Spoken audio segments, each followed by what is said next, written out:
pace, dreptate și bine.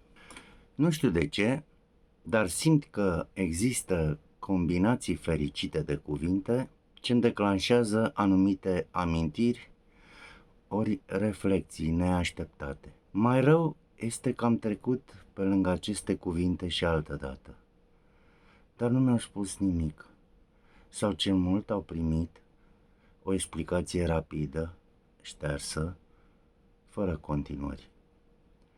Până la urmă, s-ar putea să depindă de context. Vorbele să conțină în ele semințele poveștii, dar fără un pământ roditor, fără o mână pricepută, fără apa vitală și cum altfel, fără soarele nici prea cald, nici prea rece, nu iese nimic. Dar dacă sunt toate acestea și mai e și un pic de șansă, poftim! Ce floare excepțională! Și, cumva, cred că vorbele au în ele semințele poveștilor. Și cine știe să le asculte, va auzi simfonii florale, va vedea cortegii de sunete, se va îmbăia în mirosuri și va gusta atingeri, sau toate la un loc, fiindcă până la urmă, pare mi se, viața e sinestezie. Expresia cu dinamită narrativă a fost pentru mine o oră de iubire. I-am adăugat, desigur, necuvenit, dar atunci mi se părea ok epitetul absolută, o oră de iubire absolută. De ce am zis necuvenit? Pentru că omul nu are parte de absoluturi, nici măcar în iubire. E drept, participă la ele și le imaginează, poate că el le dă drept de existență, dar nu se bucură de ele. Acum însă, cum să le spun elevilor că absolutul e ceva peste noi, dar de care nu avem parte? De altfel și sună așa, nebunesc. Prefer de aceea să-mi închipui absolutul ca formă de tărie a iubirii, formă de transă, de extaz, cea în care, dacă stai mai mult de câteva secunde, îți pierzi mințile, cea spre care jinduim toți, dar în care e periculos să vecuim ori să o vizităm câteva minute legate. Îndrăzneții plătesc cu pierderea minților sau cu moartea. E posibil ca, adunând la sfârșitul vieții, să nu avem o oră de iubire absolută, atât cât își dorea Luceafărul din poemul lui Eminescu. Așa cum e posibil ca momentele noastre de extaz, cele pe care le absolutizăm, le divinizăm, să fie doar momente mai intense de simțire și nimic mai mult. Nu absolut, ci o combustie mai rapidă. Nu un superlativ, ci un amărât de comparativ. Dacă merg însă pe această linie a îndoielii, ucid sămânța narrativă din cuvinte. Cum ar mai putea crește o plantă dacă încă de la înmugurire ar începe să problematizeze eventualele lipsuri? A prevedea prea mult înseamnă de obicei a nu acționa. Mai trebuie și ceva nechipzuință și poate naivitate. De aceea, hai să vedem ora de iubire absolută ca o sumă a extazelor noastre. S-ar putea, spre surprinderea noastră, ca extazul să aibă mereu altă coloratură venind dinspre perechea iubită. Nu știu, primul ei zâmbet, prima oară când ne spune numele, daul de la cererea în căsătorie, anunțul că va veni un copil pe lume. Cred că adesea sunt forme la fel de puternice de extaz ca și cele atinse în împlinirile sexuale. Da, știu că totul se reduce la descărcarea de serotonină, substanța fericirii în creier, că de fapt ora de iubire absolută e un fel de oră de drog. Dar ce-mi pasă? Iar tind să cad în capcana plantei ce s-a otrăvit singură, tot inventându-și diferite piedici. Și le ziceam elevilor că poate nu mă cred când le zic că și altfel de fericiri fac parte din ora de extaz. Uite, le-am zis, de pildă nașterea fiului meu mi-a adus un moment de triumf pe care nu l-aș schimba pe o festivitate de încoronare. Cum așa? M-au întrebat elevii. Până la urmă, doar s-a născut un copil, ce mare chestie. Păi o fi așa, din punct de vedere statistic, chiar și putea să nu se nască. Tot la fel de mulți rămâneam. Dar știți, e copilul meu, făcut de mine împreună cu persoana iubită. E împlinirea iubirii. E o formă neașteptată de a prinde viață sentimentul. E acea simțire care are drept consecință supraviețuirea omenirii.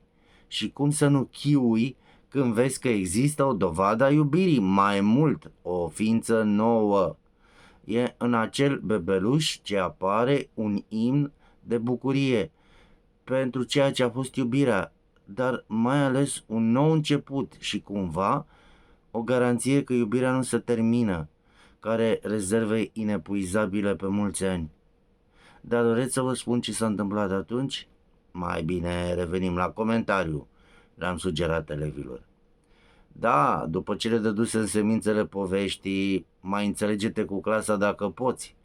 Paranteza n-a mai fost percepută ca atare, ci tot ceea ce spusesem înainte de expresia ora de iubire a fost văzută ca o paranteză.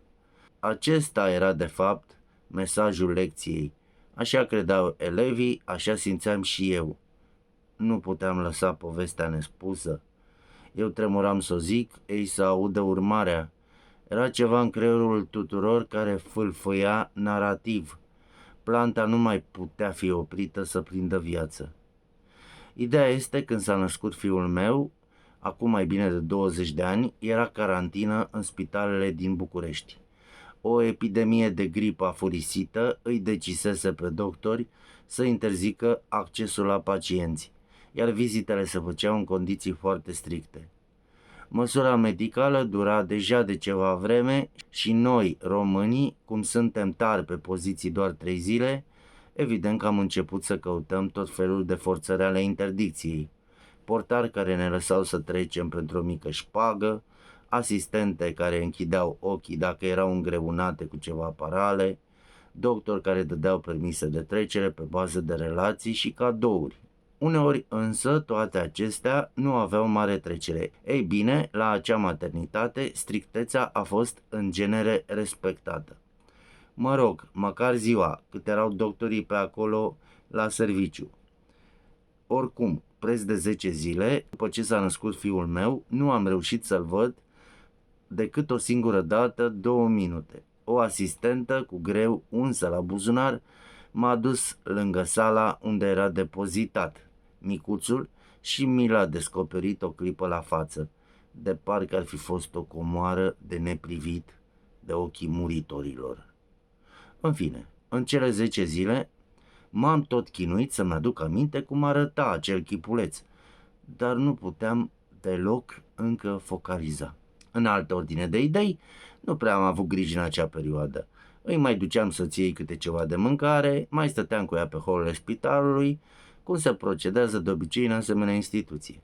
Adesea însă o așteptam mult și bine, într-o sală aglomerată, erau acolo aproape numai bărbați, tot nefericiți de ăștia ca mine, care nu-și puteau vizita soția și pruncul. Când și când câte unul era anunțat pentru externarea familiei mărite. El pleca radios, noi îl priveam cu o ură și cu o nemulțumire, de parcă omul respectiv era hoț de buzunare. În fine, trec cele 10 zile și, într-o dimineață, primesc telefon acasă să vin rapid că urmează externarea. N-a fost chiar așa rapid, am avut timp să mai stau o vreme la suferință cu bărbăței de pe hol. Câteva ore mi-am fumat de nerăbdare până și degetele, dar în sfârșit era gata cu spitalul. Acum problema era că eu nu ținusem până atunci niciodată un bebeluș în brațe. Pur și simplu tot îmi imaginam că l-aș scăpa. Și în mintea mea credeam că ori se ciobește, ori de-a dreptul se sparge. Așa că atunci când cineva încerca să mă încredințeze bebelușul său, fie îmi închipuiam atacul de tigroaică disperat al mamei, fie ploaia de pumni a tatălui, așa că preferam să nu. De câte ori vedeam un bebe la alții, aveam grijă să spun tot felul de cuvinte dulci care să-l țină departe de mine. Au încercat câțiva să-mi paseze bebele, dar nu aveau nicio șansă. Vai, mă simt slăbit în braț. Azi nu pot. E atât de frumos că mă sensibilizează peste măsură. Țineți-l dumneavoastră, e de o frumusețe emoționantă.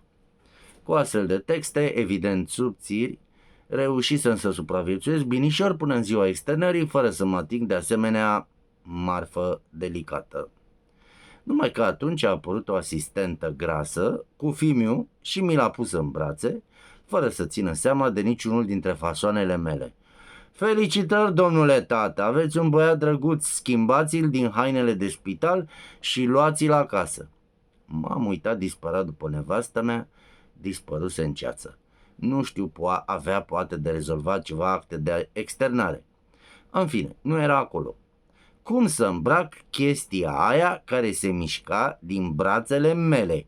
Cum se procedează?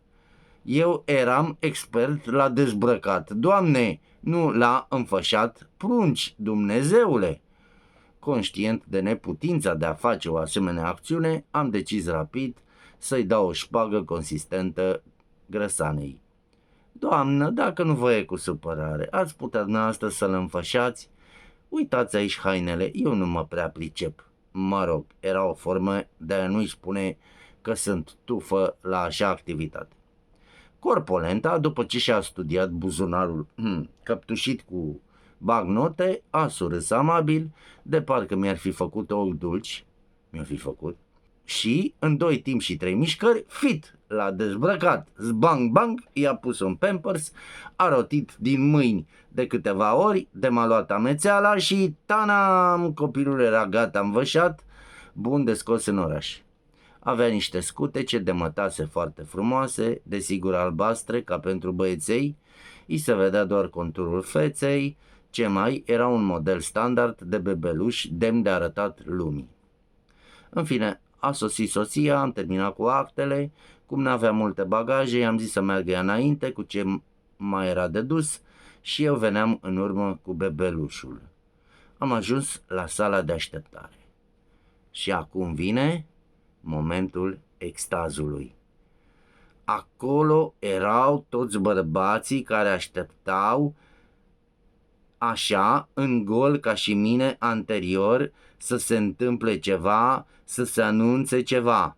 Am trecut printre ei, aruncându-le priviri de biruitor, de om în care s-au umflat mușchii și se simte plin de adrenalină. Eu, cu pruncul în brațe, mă simțeam atât de fudul că mă mir de n-am pleznit pe loc. Parcă eram Gulliver în țara piticilor. Bărbații ceilalți deveniseră niște pitici invidioși, striviți de importanța cu care mergeam printre ei. Pășeam cu somptuozitate, cu ochii mari, deschiși, iluminați de focuri lăuntrice, cu pieptul înainte, parcă eram comandantul unei defilări. Eram omul care trăsese marele los câștigător. Eram cel căruia îi fusese destinată Sinfonia Bucuriei. Eram pe culmi și știți ce senzație ai când ești pe culmi? Tin să deschizi brațele larg și să sorbi din răsputeri eterul. Ups! Era să scap bebele. Cam așa, s-a sunat. Despre astfel de momente vorbeam când mă refeream la ora aceea specială de iubire.